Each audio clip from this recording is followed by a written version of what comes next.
Bad boy. What's up, ladies and gentlemen? You've tuned in live to the flyest sports and entertainment podcast in all the land. This is StatlinesMatter. I'm your host, Marquis Stewart. As always, here with my partner in crime, Mr. Rob Hunter Jr. What's up, man? You know what I was gonna say? I got stuck. I was gonna say good morning, or good evening, but whatever time this is where you're watching this, good day. Well, no, it's definitely good morning. We got our coffee and our tea, and it's relatively early in the day. But if they looking at it at night, then it's good. Yeah, but this is about where we are, time and place. Yeah, damn y'all. You know what I mean? It's a good morning. Well, welcome back. I know you've had an incredible last 2 weeks, which is why we didn't put up an episode last week. You were moving. You were on vacation. You just bought a new house. We were literally just having a conversation about the swim and tennis community that you just moved into and how dynamic it is. And I only laughed. It's only funny because normally a swim and tennis community is nothing funny. It's just pleasurable. But this is funny because he's from the hood. He used to talk stuff about people who lived in swim and tennis communities. And now, first off, I never talked stuff about people that came from swim and tennis community. Oh my God. It was just the softness of the affluence. If they happen to live in a swim and tennis, then that's what it was. But I never really, I don't want to say that. But yes, but the point is, this is the second swim and tennis community that we lived in. Swim and tennis community number 2. And we, you know, when you have boys in particular, you know, it's quite convenient. So, and if I did do that, I stand corrected. If you don't live in a swim and tennis and you don't have one in your backyard like Mark does, not the tennis, no, just the swim. But the tennis, rest assured, if he wanted it, it'd be grass courts out there. You know what I mean? So anyway, point is, all I'm saying is, he used to tease any of us from the suburbs because we weren't from the hood, and now he's firmly planted. Was just different with his suburban wife, and they used to make fun of me. Suburban children, yeah, that go to their suburban schools, eat their suburban snacks, Go-Gurt, Sunny D, yeah, all of that. But I will tell you this. But I'm sure they got those are old. Like when my kids were growing up. What's the hot new suburban snacks now? No, Go-Gurt is still really popular. Still a thing? Yeah, Go-Gurt is still popping. Kind bars are heavy. We used to eat when I was coming up. We used to eat candy bars. Now the candy's turned into kind. Yeah, the kind bars are in full effect. Just nuts and just. Yeah, and then like grains and then there's all these like fruit. They snacks, but they made from fruit. I don't know. She know what the name of them. I don't know. See, we used to have fruit roll-ups, which was just rolled up candy. Like, yeah, rolled up taffy. Yeah. But I'll say this though: the inside of my house looked like the hood. Like that's because you're still moving. Yeah, it's very because you went on a vacation. I did right after you moved in, which is some other stuff that you gave folks the business on. Well, yeah. Because we thought we was gonna be able to get it painted and the floors done. Yeah, while you were gone. While we were gone, but it was actually a dope plan. Well, it was my wife's plan. Yeah. So I would have never thought. First off, I telling her, I'm like, I would have never thought to paint nothing. I just would have we'd have moved in, paint. And we would have and the carpet was white, but apparently it was dirty. I didn't know that. Yeah, I didn't know the carpet is like. Carpet is not even a thing anymore. And then, we have hardwood and we have carpet. So she's getting the hardwood stain, which I like the color of the hardwood. Yeah, But she want to get it stained. You know what she's doing? Which that costs bread. You know what she's doing? She's making your house I don't know what the hell she's turning your house into a home. It looked like a nice home to me. Nah, but she's making it a home. It looked like it looked like we some crackheads and we just got in here. It's like squatters? Yeah, we had total like we just got You're squatting in your own house. Yeah, we're totally squatting in our own house. Like because I can't set up the beds, I can't do any of these things because so you in the real transition. When you sleeping on a mattress that's directly on the floor, that is very drug abusery layout. Yeah. There's crack in the atmosphere normally. Yeah, close by. Like I said, I just feel like we just got in here through a window. Yeah.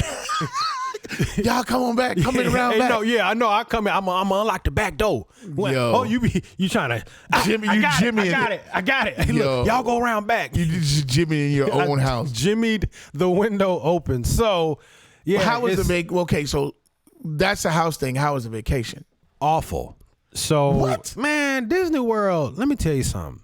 Disney World. Okay, if you want to walk 19 miles over the stretch of 3-4 days, then go and wait in lines that rival your worst inner city. Wait in lines that rival voting precincts in inner cities. Right. Then yes, that's funny. Then go to Disney World. So you didn't get the.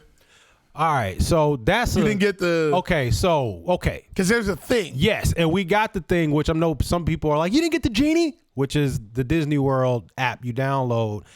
It's a jug because let's say you want to ride Space Mountain. You put in for Space Mountain, let's say it's 1:00, but they tell you to come at 3:30. You still waiting for 2.5 hours. So it's just like how and where you wait. They're timing it out. But that's so it's a logistics app. It's not a skip the line app. No. But when I said the thing, there's another thing. Well, okay, tell me. And that's where you get a the VIP, the guide. Yeah, you get the guide, and then like sometimes when you're at the airport and they just bring you through and you go in front of everybody and people get mad at you. Yeah. And then you be off the ride by the time they realize what's happening. Okay, so I think that's about $1,000 an hour for the guide because we did look at that. Step up. And so step your game up, Rob. I think that we have decided, okay, and so they do actually have a fast pass for Universal, but that fast pass, so it's $150 to get in the park. And the fast pass, if you want it, is $265 a person. So you're out $400 before you even got done anything. Yeah, and so we had 7 people with us. So that would have been $2,100. Yeah, I can tell you this, and I've said this before.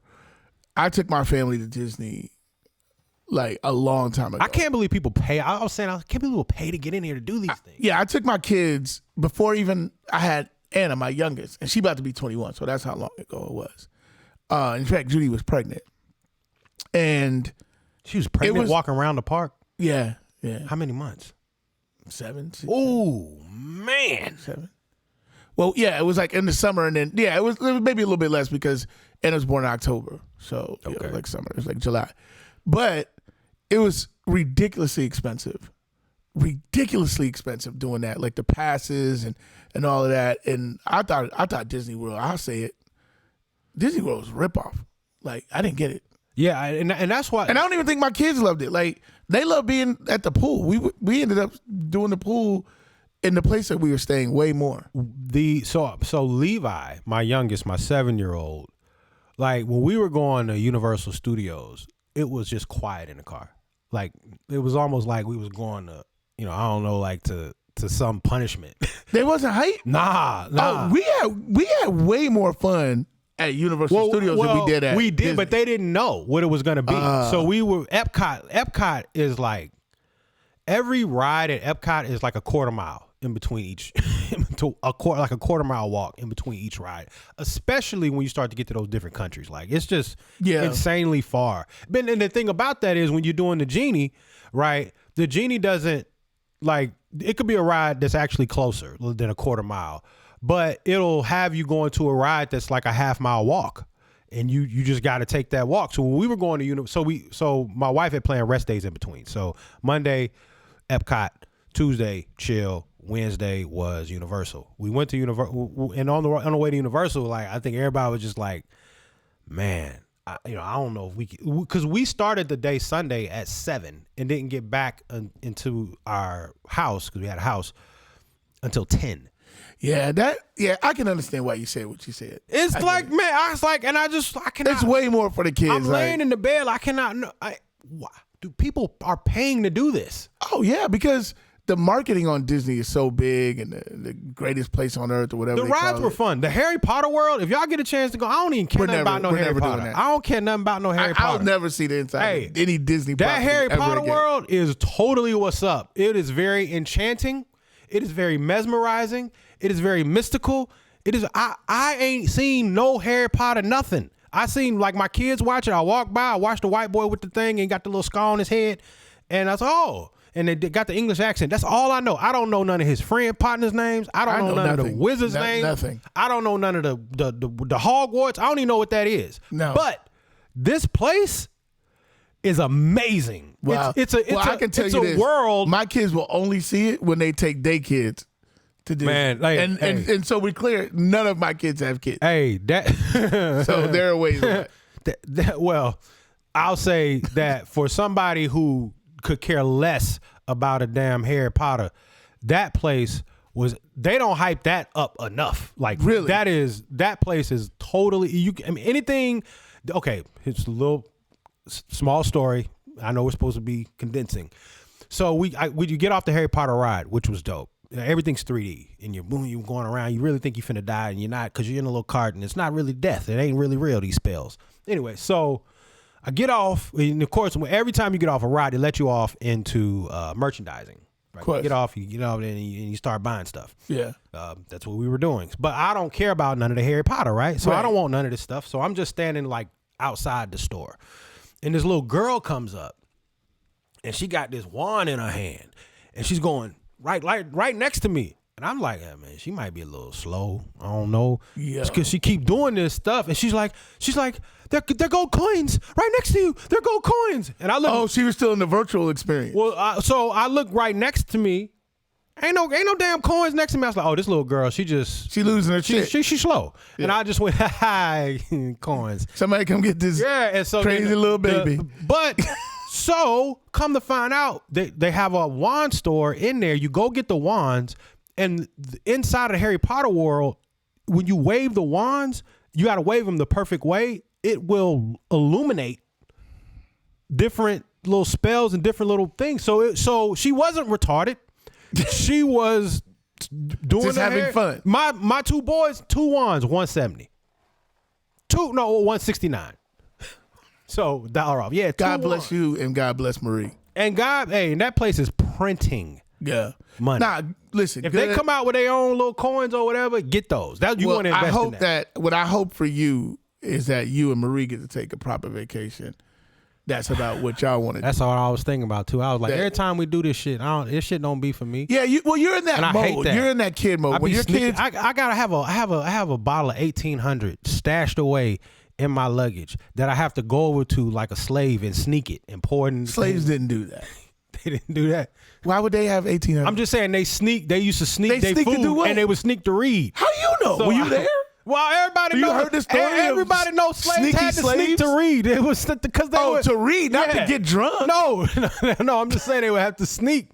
So I would creep over there like, you know what I'm saying, with my little cup. I just want to say that is not slavish. My little cup of shit, and I would have to pour my little, you know what I'm saying. I couldn't even set my damn drink out. It should be horrible. Like, and I'm like literally the only one drinking, which is also not fun.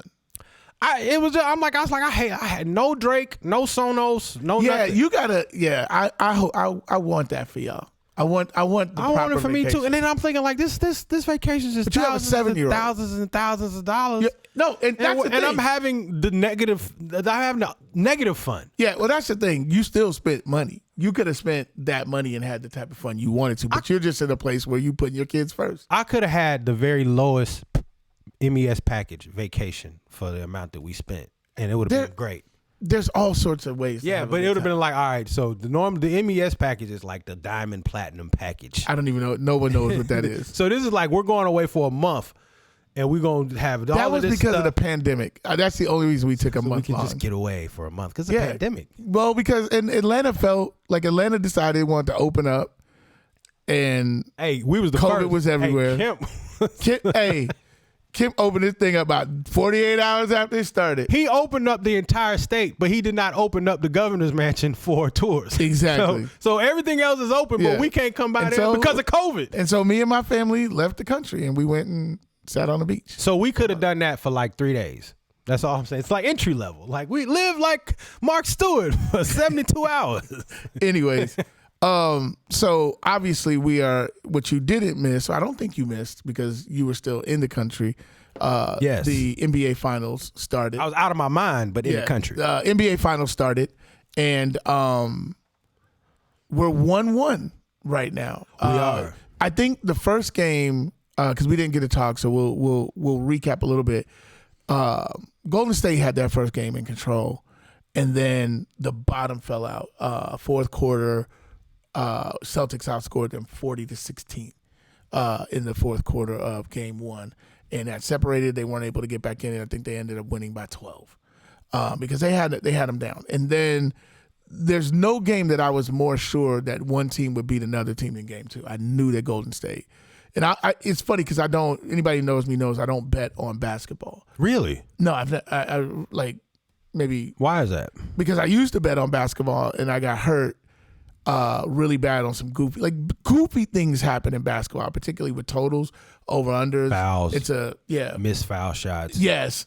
And my heart couldn't take it. So bad beats took you out. Oh, bad, like all day, every day. Like even when you watch Bad Beats with Scott Van Pelt, almost all of them, I won't say all of them, but the most heartbreaking ones are basketball ones to me. So I got out of basketball betting 20 years ago. Really? Last basketball bet was 2 decades, roughly. I've had, I'll occasionally bet, and when I say occasionally, I maybe bet 5 bets in 20 years. Okay. So I was so sure, I was like, I'm going to make some money because I'm sure Golden State's going to win. And then I never got a chance to get back to it and click the play. Well, you were very busy that day. But they won it exactly how I thought they would. A veteran team, veteran coach team, veteran players are not going to make the same mistake. Well, especially after already losing home court. Yeah. You got to at least secure a split going to Boston. So, and not even with the veteran team and all the things that you said, normally with a team with very little playoff experience, it's very hard for them to go down 0-2 at home. Now you add in the Kerr and the Curry, and you add all that in, and then now it's like, okay, how much money do I actually have to my name? And put that on. No, and that's literally I was like, well, let me just make some cheap money, easy money today. What was the line on the game? It was 4. Really? I think it was Golden State -4, and then it was I think it was money line was -180. Wow. Yeah. So I was just gonna money line it. Yeah. You definitely would have cashed out. Yeah. You should have done it both ways. You should have bet a smaller portion on the line and then bet I'm talking the spread and then bet. Yeah, I would have bet the larger portion on the game. Of course. Yeah. Of course. So it brings us to now that it's hard to say you're reset because home court has changed. And one of the things that I think will happen, and this is where Golden State maybe has their hands full, Jason Tatum, young players, and they're still young. Even Marcus Smart, the veteran on the team, is 27. They're going to come home cooking, so to speak, home rims, home crowd. They're going to play much better because I don't think they played that great for 3 quarters in game 1, and they definitely didn't play great in game 2. They're going to play well. They're going to play their best ball on both ends of the court where they are, and I think it's going to be a challenge for Golden State to get a game. I know Golden State maybe wants to get 2. It's going to be a challenge for them to get 1, in my opinion. Yeah, I mean, for me, this series, looking at it, and I looked at a couple of stat lines in the first thing I looked at was threes, and they shot identical in game 2, and then I believe the Warriors shot 42% in game 1, and Boston shot 50% in game 1. Mm-hmm. So, but they shot identical, and so to me, what I was looking at was what's going to decide the. Okay, here I'll tell you what I like. If Robert Williams plays between 24, 32 minutes, somewhere around there, 2 quarters, I like. If he plays 24 minutes, I like Boston. If he gives you closer to 30, I love Boston. In the first game, Robert Williams played 24 minutes. Second game, he played 12. Now, you can say that was because of blowout, but Tatum played over 30 minutes in the second game. Yeah. So for me, he's not 100%, and so they're managing he's his not minutes. at all. But I minutes. expect him to, given the football like turnaround time, 6-7 days between. Yeah.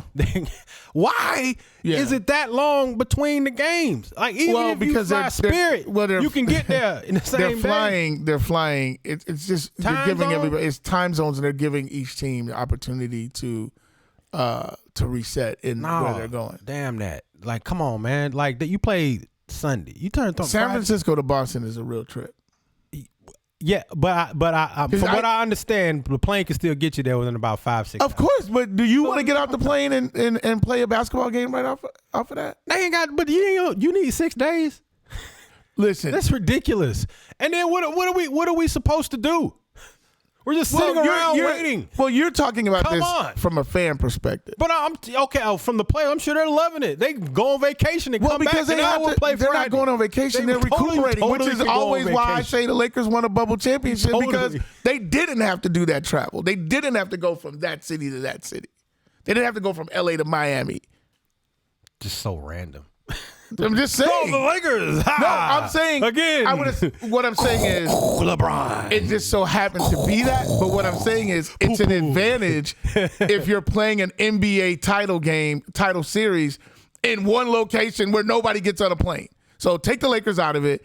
Let's just look at it and go, we're playing an AAU style tournament in one location where no travel. There's a reason why those days and spaces are there for recoupment. So, after travel, so it really bothered you that they won that championship in there? I mean, because it's like we were talking about. I was using that. You're saying I was going to travel. Take the Lakers out of it. Travel versus not travel. There is a reason that they put the days and the spaces. That's all I'm saying. It's not for fans. It has nothing to do with the fans. It has to do with giving the athletes an opportunity to adjust to where they're going, practice, and then play. Bubble ring. Well, I mean, that is what it is. We don't have to talk about that. Okay. Anyway, so I'm using that to you asked the question. My point, why do they need to take the time? That's why they need to take the time. That's awful. Well, because I mean, imagine if you could just play all the championships in one location, nobody had to travel. Then you can run them back, game day off, like they did. So, I think the key to the series is Robert Williams. If Robert Williams plays, because when you I think that for the Warriors, 3-point shooting team, right? But once if you have Robert Williams, you can push the Warriors to the wings, which is another one of their strengths in Jaylen Brown and Jason Tatum. They're great wing defenders. Yeah. And obviously Marcus Smart. If you get by them and there's Robert Williams waiting for you, now you're stuck basically taking mid-ranges, which the Warriors don't really like to do. Yeah, nobody likes to do. Right. So for me, if he plays more, I like I like the Celtics to actually win the series. If he plays, again, that 12 to 15 minute area, if his knee starts acting up, then I think that, the Warriors are, I think the Warriors are a shoo-in to win it. But I think for me, the series lives and dies with, at least Boston's hopes, with Robert Williams and him being able to gut it out over 20-plus minutes in game one. The dude had 4 blocks in 24 minutes, right? And 4 blocks, that's a big number. It's a big number, yes. But if he had 4 blocks, do you know how many other shots that just didn't even get taken? Yeah, because he had 4 because blocks. of his rotation, because the shots that he didn't get a tip on, but was or shots that they just didn't take. He altered the shot. Yeah, all of those. So for me, I think that Robert Williams is the key to the series for me. That's a very interesting observation. I'm certainly not mad at it. I also would add that on Golden State's side, I think they gotta get more from Clay. Because Clay commands, because he's part of the core, of course, right? Mm-hmm. So he commands the minutes. I don't think we're seeing the best of who he is as an athlete, as a basketball player at the moment. But he's got to give them more than the 11 and the 14 that he's given them up to this point. I think, and the reason why I say that is because as much as you say Robert Williams is the key, I don't think, like, Jason Tatum had 28 last game, but he was like 9 of. Oh, he was very efficient. He was 8 of 19 shooting, but he's 6 of 9 from 3. But I still think there's another like blackout game, like at least one, maybe two, that we can get from Jason Tatum where he's 39, 40. Like he has that in him. No. Like he can go for 45. He can drop a 50 on you.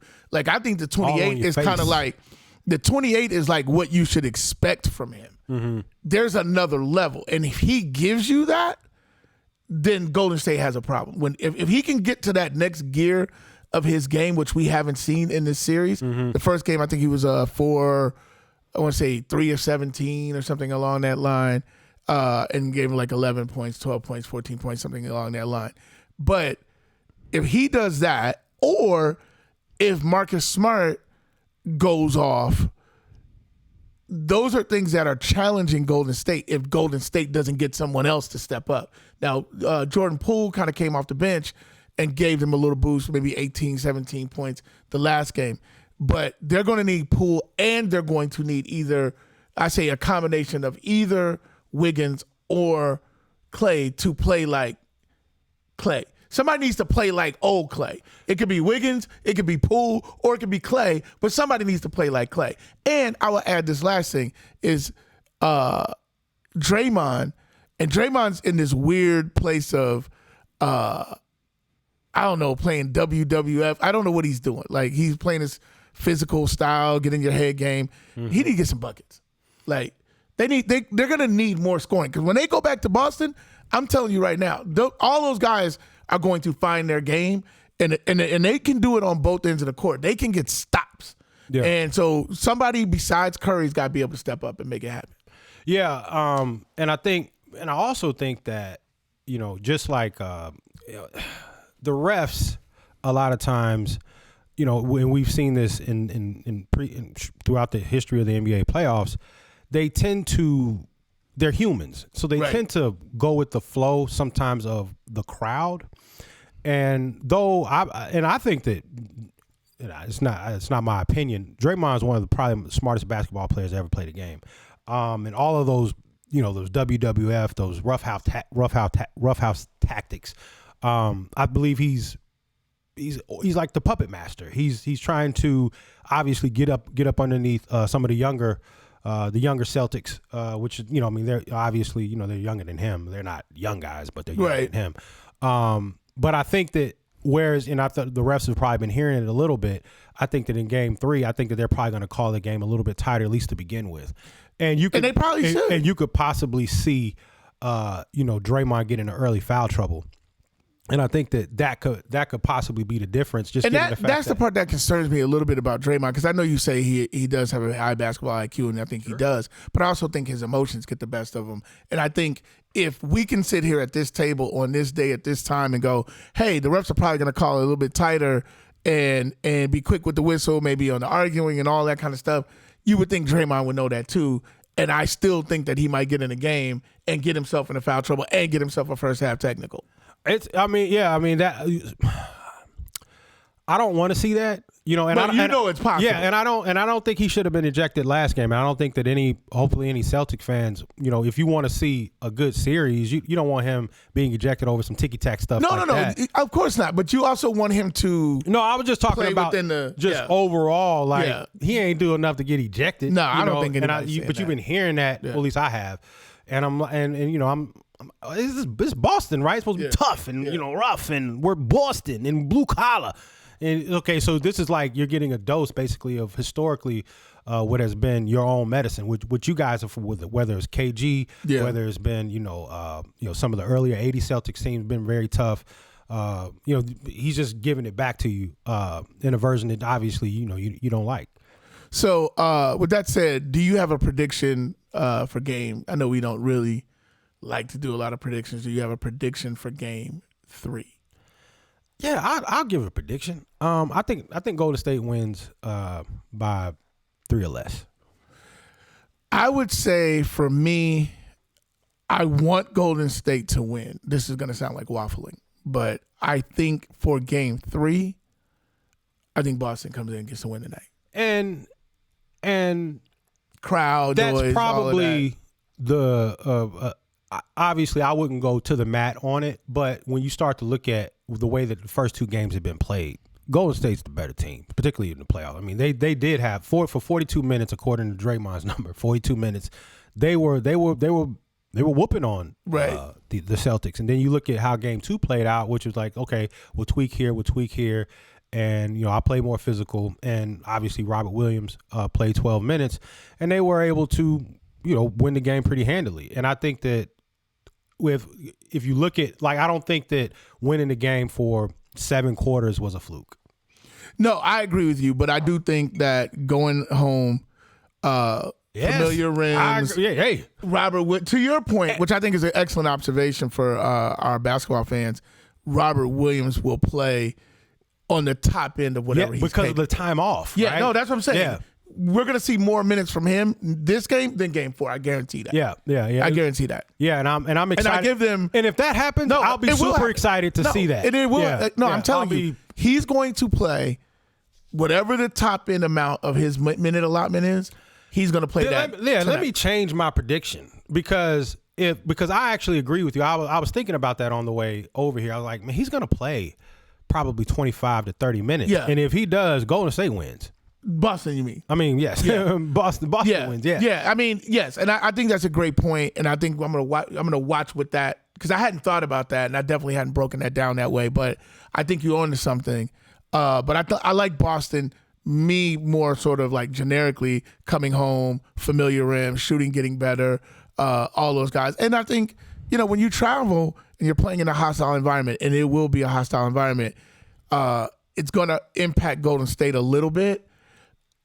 If Clay and Wiggins and those guys don't step up. Especially a player like Draymond, because you have Boston, some of the smartest fans, some of the savvy, most aggressive with the mouth fan. They're gonna and Draymond, and they're gonna be going back and forth. Yeah, and they are the kind of fans that, especially if Boston gets up, it's gonna get hard on Dre. And Draymond can do all that when your snipers are backing up your tuck. When your snipers are out there, but they need the snipers. Yeah. They need more than just Steph. Yes, and if Clay, again, to your point, if Clay turns it up, it's over with. Yeah. Like if Clay goes for 20 in the first half, that's pretty, that ain't even him going off. No. But if he just need that. Yeah. Yeah, he needs that. Well, listen, man, I'm gonna put a pin in that right there.